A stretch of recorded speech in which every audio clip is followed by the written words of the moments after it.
Hey there, in this tutorial I'm going to teach you about dithering.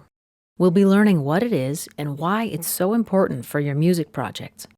I'd mentioned in my tutorial on bit depth earlier on that generally musicians will record in 24-bit and then export the final mastered output to 16-bit depth, which is the industry standard for commercial audio CDs.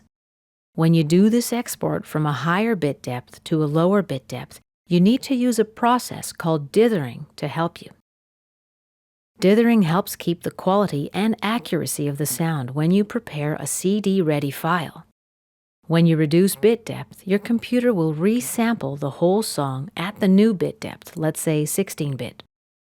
As you can see, the possibility for degradation and distortion is now introduced. Because what happens to those extra bits? Well, you can simply chop off the excess bits. This is called truncation. You can also round the excess bits to the nearest value.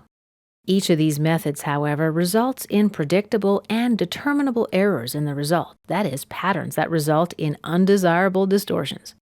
However, a dithering algorithm adds random noise to prevent this. It's still noise, but it's not distortion, and it's not noise that's noticeable to us. The dithering algorithm works in a way that restores most of the 24-bit sound quality.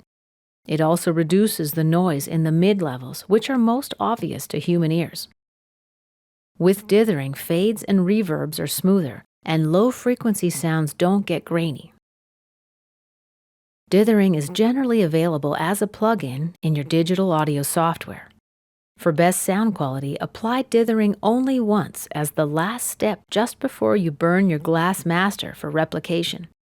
If you're taking your work to someone else for mastering, give them the 24-bit files. Don't dither them first.